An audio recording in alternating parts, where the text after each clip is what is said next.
Yeah, there is a question from Rini, Miss Rini.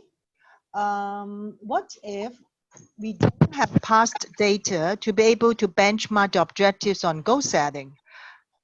So how would how HR should begin to set the objectives? Anybody can answer? Yeah, Mr. Mahan. Yeah. Hi Rita. I think that is a good question. I think Pa Andy had actually covered a bit on that. Mm. You see, when we talk about employee performance, okay, what does it translate to? Okay, where does it end up to? Okay, so why we want employee to perform, because we want that performance will eventually produce result for the organization. Okay, so when we look at that, then where does it begin? So every organization will have their yearly objective. Then they will have a long-term objective as well, probably a 5 years plan. Okay, so what we should do is that we should always basing on the organization's objective. For example, this is 2019, and the organization say, okay, next year we want to move to $1 billion revenue, for example.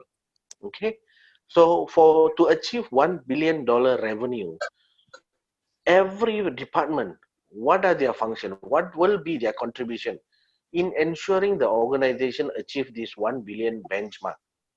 Okay, so from there, then the sales will draw up their department objective, and then the marketing will draw up their department objective.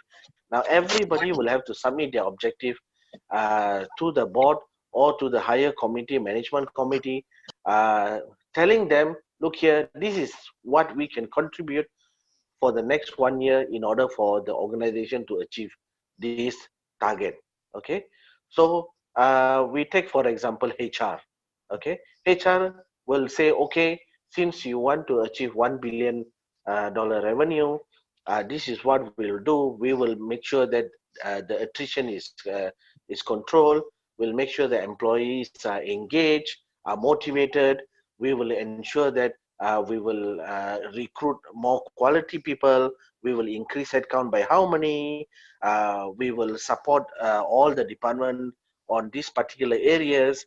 Okay, so once this is agreed at a higher level, and then that will trickle down to the section and to the individuals. So when come to HR, okay, the recruitment section, what do you need to do? These are your target. Okay, you need to recruit 100 additional 100 staff. You need to conduct exit interview. You need to do this. So when come to engagement team, okay, these are the things you need to do to motivate employees for them to increase their productivity and all that. So then come to other compensation benefit, for example. So it has to come from the top, and everything actually going towards one common goal, which is achieving the company's objective. This is my take. Very, very good advice. Thanks, Mr. Mahak. Anybody would like to share on this topic before I move on to another question? Anybody? I would like to share. Yes, George. Yes. I think for those who do not have a historical data, there are few things that's area that you can explore. Number one is if you have to look at maybe you can sharing the all data industry concept. Similar your competitor or similar industry that's you can use as a benchmark. This is number one. Number two, I think regardless how good the company, they always have a certain area for improvement. And that is a part of thing that you can use as a part of the KPI setup, or else what are the problems arise that have been dragging for so long, then that could be one of the things that have been in the top management's focus, or else maybe you can look at the complaints matter or even the factor. Okay, thank you, George. Wow, a lot of take-homes today. Thank you. As I mentioned earlier, one of the purpose of performance review is to keep the dialogue between the employee and his or her supervisors. How can we foster this culture? You know, some of the line department just pay lip service. They just think that they don't have time to do it and so forth. How can we foster this kind of culture so that both parties are transparent and are always open up communication on their performance or any issues that they want to address to their supervisors? Can anybody share on this question? Like Foster, can I start with you?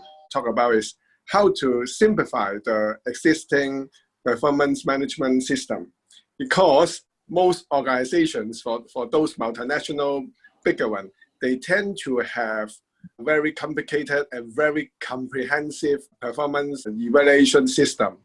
One multinational company that I work with, it got 44 competence to evaluate each year. And they also did a quarterly evaluation. So when I was asked to help them, what I talked to the regional director there is we have to pick focus each quarter, because we can't talk about 44 competence. So he handpicked together with the executive committee 2 or 3 competence, and they consider as a priority at that quarter or that half year.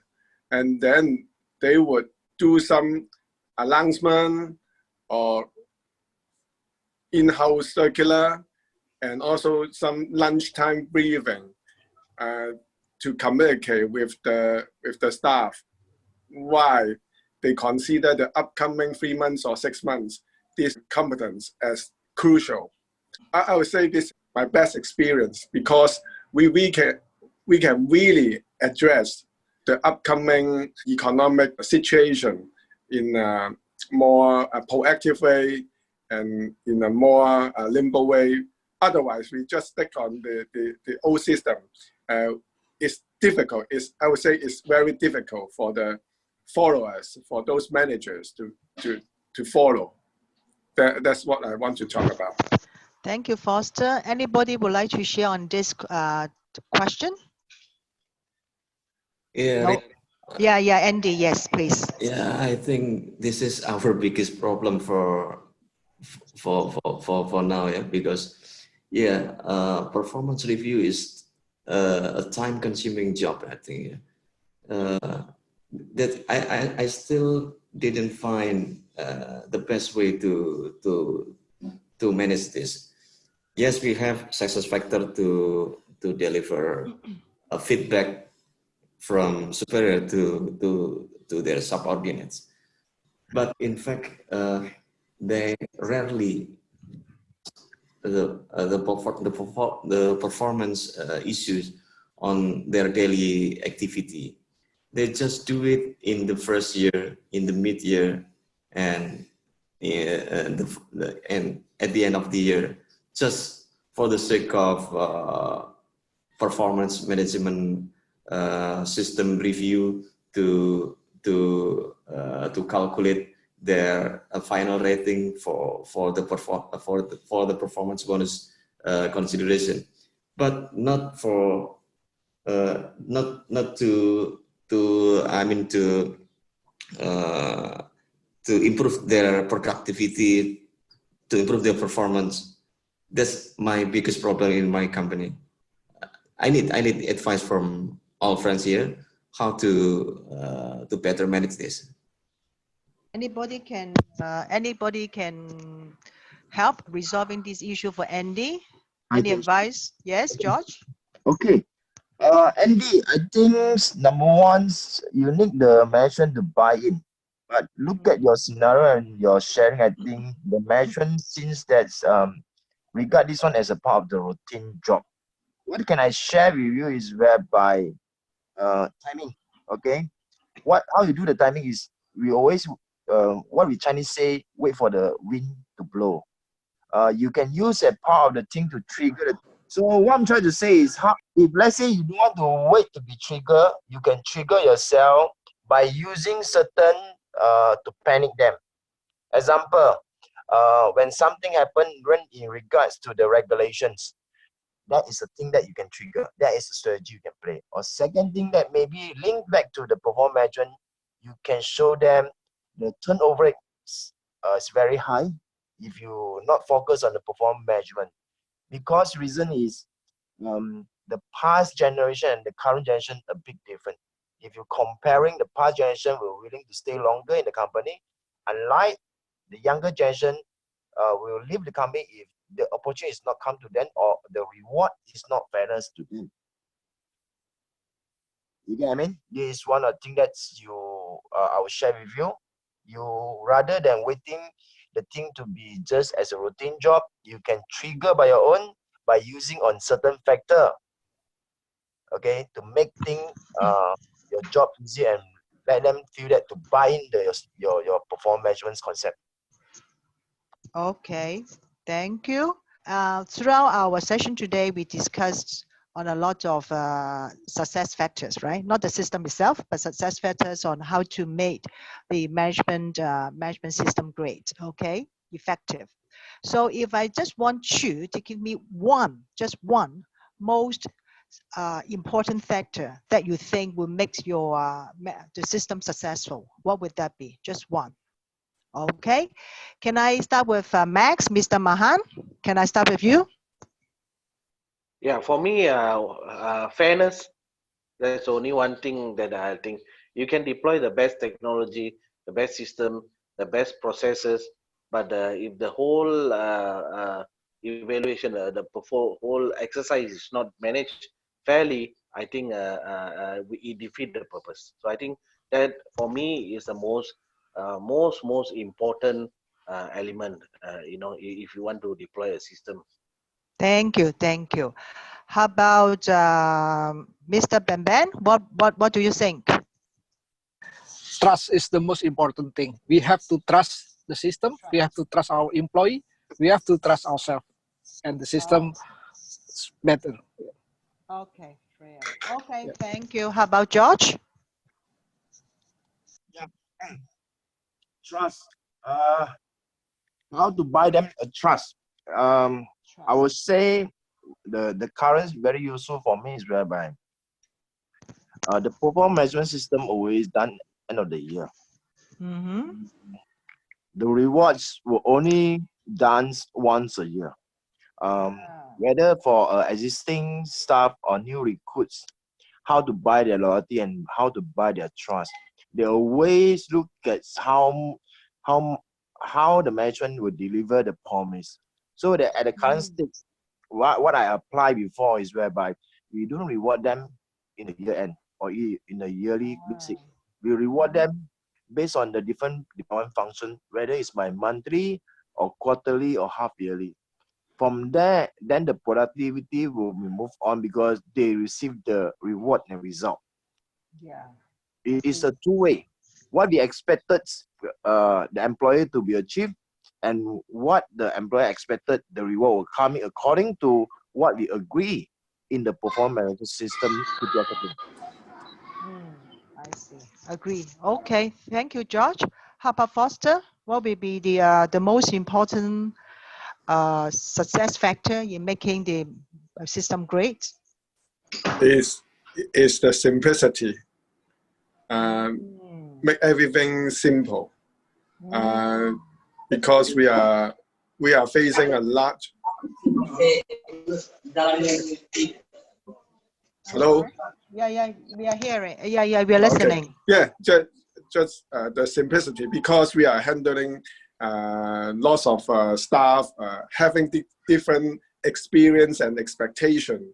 So I would say for all years, I've seen in many organizations, making things simple would be the crucial, the most important success factor from my point of view. Okay. Thank you. How about Andy? What do you think? To add some point from our friends today, I would say that the alignment between the widely important goals from the organization with the KPI from the top until the lower level, it will be very, very important to be set up properly. Yeah. Wow, very, very, Alignment, very, yeah. yeah, The very good alignment, advice. yeah. Alignment, yeah, thank you, Alignment, thank you. KPI.